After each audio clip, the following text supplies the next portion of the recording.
working with buyers or with sellers. The mistake I see a lot of people make is they hire a buyer agent and they're helping this buyer agent close the deal. They're basically presenting, they're negotiating the contract, they're getting involved, and at the end of the day, then they're paying a split that is again, super aggressive just so they could attract somebody to their team. And in the meantime, they could have gone out and sold 5 houses. So they're actually, it's called the big check mark. There's you, and you go down, that's what you look like as a group, and then the check mark is what you look like as a team. And the goal is to get from point A to point C as quickly as you can, but that path, quite frankly, doesn't exist. As you're bringing leverage into your life, there's always a small step back, hopefully to take 2 or 3 steps forward. So it's about having a plan in place so that you can develop systems so that you can get to that next higher level. And I think that's important, is to, we all own a business, not just a job. So it's about bringing leverage into your life and being able to have a life. The really cool thing, Terry and I have been working together for over 30 years. Having a spouse in the business, I think, gives us a competitive advantage. Sometimes a spouse that's not in the business doesn't understand what we do every day. What do you mean you have to step outside at dinner to present an offer or to answer a question on this, or that an alarm's going off and we're watching a movie?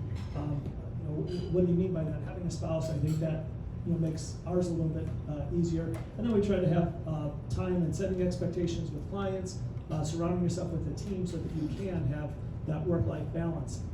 I've got one of the members on my team that is on pace to make over $300,000 this year as a net figure, and that's because the team is surrounding them, doing things, inputting listings, presenting offers, handling. We have transaction coordinators and so on. So it's embracing the life, and it's about same age-old question.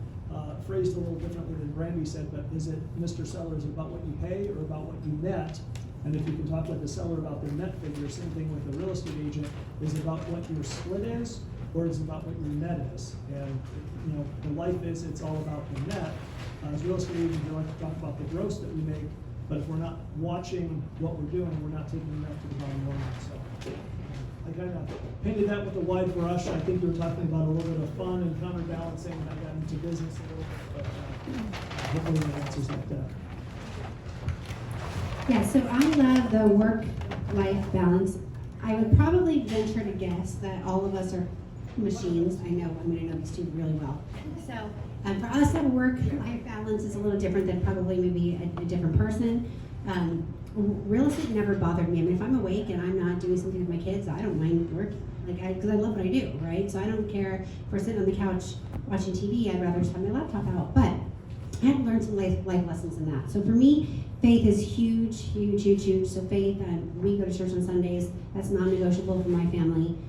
That's just something we need to do to keep us grounded. So faith is for sure first and foremost. So that's our work-life balance. I believe that God will reward us if we're in church. For us personally, that's what we do as a family. But lake days are really, really important. Snowboarding days are really, really important. Adventurous days are really, really important. This hit me more so. All of my kids were raised in this business. I've been in this business. I with my son, and this is not something I'm proud of, but I want to be honest and agree. My son, I gave birth to him. He spent the first 10 days in the NICU unit. On day 14, he was in the office with me. So we were home 4 days on maternity leave. Not something I'm proud of, but something I will own that that's how I had lived. Looking back now, I wish I would have maybe done some things a little different. But by having a team or a partnership, if you're not ready for a team, maybe you got a partner, somebody who will help you. Because inevitably, you're going to have clients that want to go out 7 days a week. It just happens to work out for them, and I'm at the lake on Saturday, and I can't be in 2 places at once, so my team will then pick up that slack. And I'm okay to share profits with my team with that in order to have my family days. It's really important for me. I learned this more so now. As my children are getting older, I have a daughter who will be going to college on August 16th, and I was very clear with my husband, hey, once she leaves the state to go to college, she may never come back, meaning she might get married, she might get a job somewhere, she might move out of state, so we will see her, but she may never live under our household again, and that's something we have to understand. So as my kids got older, that became really, really important to me, that, hey, I'm running out of time, I'm on a time clock, and they're going. And I got another daughter who will be a sophomore next year, so I'm on a time clock, she's going too. So I'm more looking at the empty nesting kind of route here shortly. And that made me take a little bit of a step back from my business, which was really great with my team, was able to leverage more. It wasn't as income driven, it was more time driven, right? Because that's the great equalizer of all of us, is we all only have 24 hours in a day. So for me, work-life balance is really, really important. I'm home 9 times out of 10. I'm home every night by 5:30 to cook dinner or have dinner or go to dinner with my family. I am home on Saturdays with my family to do lake, do snowboarding, do camping, do boating, do ATV, riding, something. And then Sundays is church and family day. Now, I don't mind showing a house before or after church. Don't tell my church members that. But as long as I'm in church when I need to be, that's work for me as a family. So that's how I do work-life balance. Friday nights and date nights with my spouse or significant other. And then vacation. For me, it's really big that my family takes a 3-day vacation every month, and then a big vacation at least every 3 months. So a big vacation could be a week somewhere where it's either me and my husband and the kids, or me and my significant other and the kids, or just me and my significant other. So we rotate that. It's really important just to keep those things grounded and keep us going.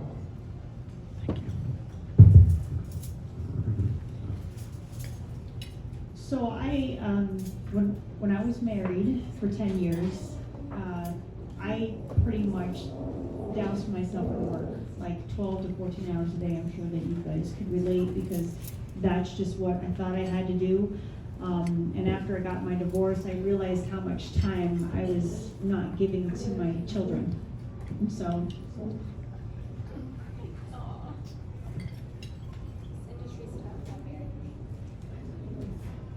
I had to shift, but I had a business coach that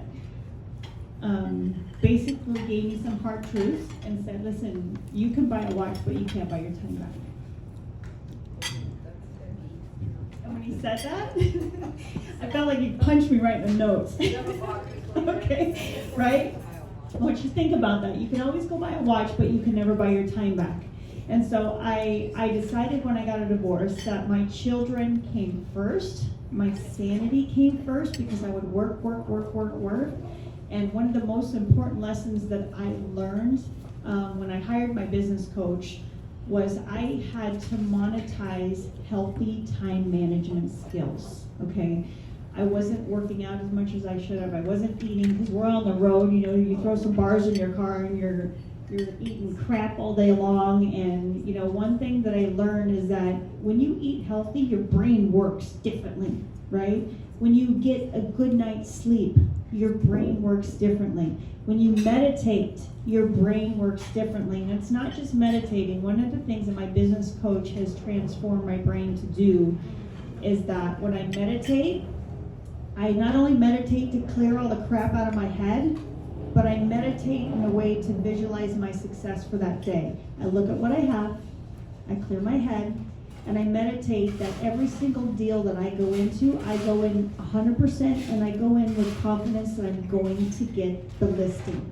And I visualize that success. I visualize it in the morning, I visualize it when I'm in the car, I visualize it before I go in there.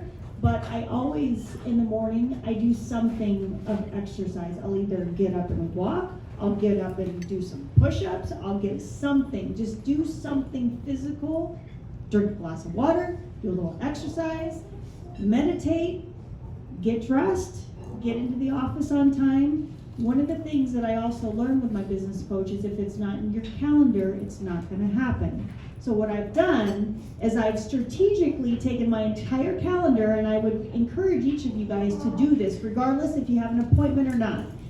And I'll just tell you, this is what my days look like. Monday, Tuesday, Thursday, Friday, from 9 to 11, I'm prospecting. From 11 to 12, I'm following up. From 12 to 1, because you must recharge your batteries halfway through the day, whether you believe it or not. If you can eat and just breathe for a second, regroup your brain, recommit to your afternoon.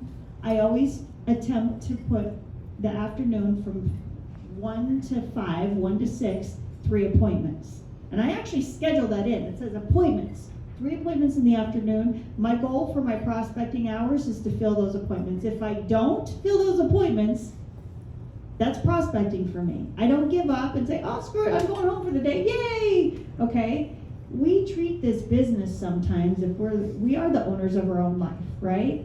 But sometimes you need to treat yourself as if this is a job. You need to be committed to your goals. You need to be committed to your future and your kids. And I had to do that because The situation that I'm in right now, we run 2 soccer teams.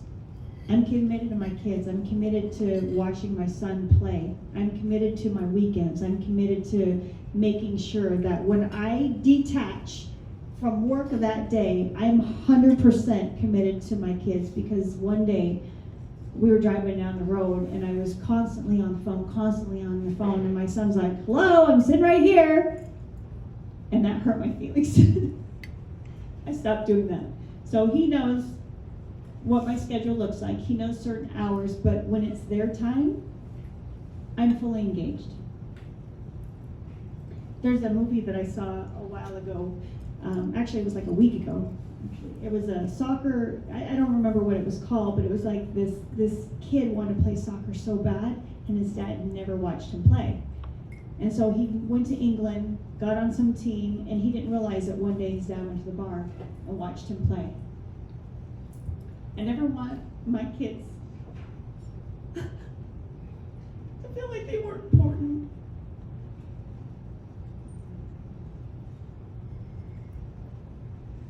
So don't forget to make sure that you're very effective in the time that you have during the day.